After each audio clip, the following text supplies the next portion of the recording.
I will give every soul safe conduct to Christian lands. Every soul. The women, the children, the old, and all your knights and soldiers, and your queen. Your king, such as he is, I leave to you, and what God will make of him. No one will be harmed. I swear to God. The Christians butchered every Muslim within the walls when they took this city. I am not those men. I am Salahudin. Salahudin. After the true Salahudin went back to Damascus, and the narration mentioned that one wet day he went to visit the Hajis, and when he came back it was cold, it's wet. He became ill, and every day his state got worse. And Al-Imad mentioned, I was with Salahudin when he was ill. He says, by Allah, every time Salahudin became more ill, it was as though his trust in the rahmah of Allah just increased.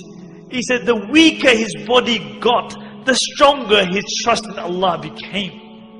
And even in that state, Salahudin couldn't go to the masjid anymore.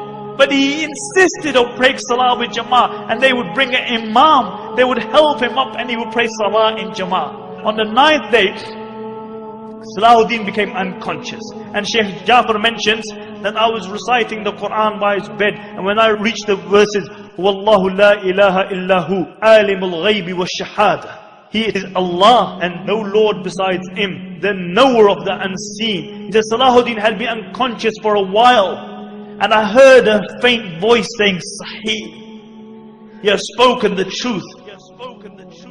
And he mentioned, for 3 days I recited the Quran by the bed of Salahudin. And he said, on the final day when he passed away, I reached the verse, La ilaha illahu alayhi tawakkaltu. There is no God but Allah, and upon Him I trust. And I saw Salahudin's face become radiant, and he recited the Shahada, and he left this dunya. And Ibn Shaddad mentioned that this was the greatest calamity to befall the Muslims since the demise of the Khulafai Rashidun. Ibn Shaddad mentions that many times I had heard the saying that I wish I could die on his place. And I always thought that this was an exaggeration. But he said, I realized the reality of that statement when Salahuddin passed away. He said, I wish I could have died on the place of Salahuddin. And Abdul Latif, the famous physician, says that he was mourned like a prophet because everybody loved him. The good loved him, the bad loved him, the Muslims loved him, the non-Muslims loved him. Everybody loved Salahuddin. And what did this king leave behind him? King of Egypt, king of Syria, Lebanon, Yemen. What did he leave behind him? He left 1 dinar and 47 dirhams, some armor and a horse.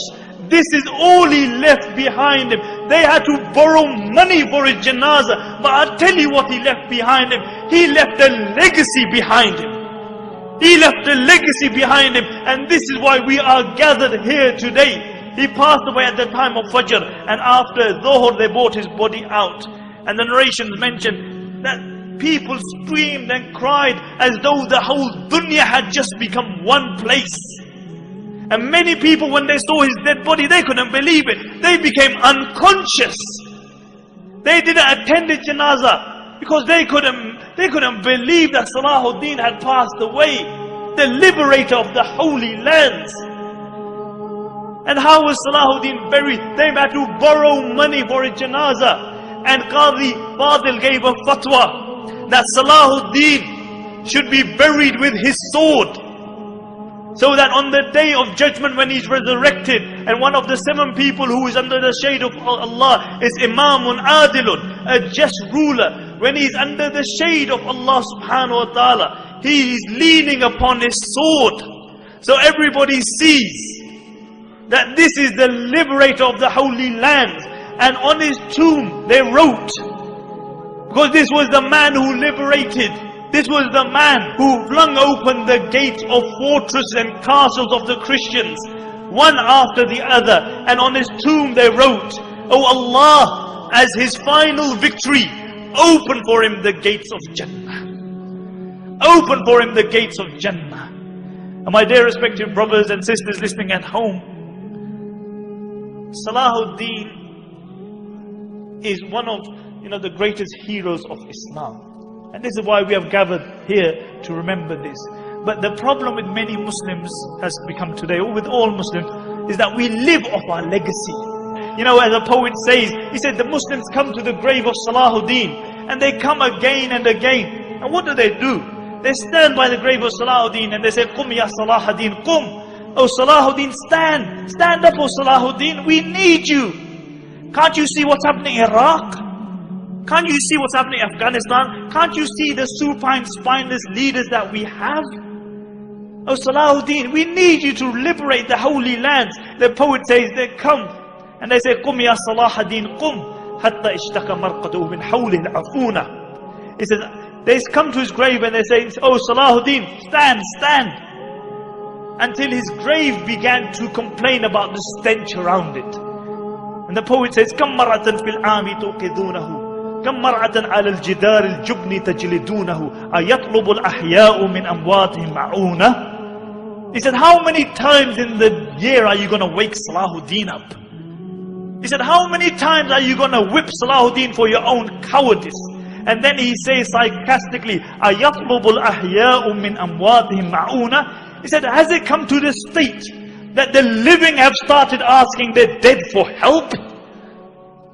The living have started asking their dead for help. Nobody aspires to be a Salahuddin. Nobody tries to be a Umar ibn Khattab or Abu Dhar or Abu Bakr radiallahu anhum or a Khadija or a Fatima. Nobody aspires to be like them. We live off our legacy. We remember these people, but none of us aspire to be like them. We can't be cowardice because we believe in a hereafter. You can't celebrate the life of Salahuddin and Umar ibn Khattab and then be cowardice yourself.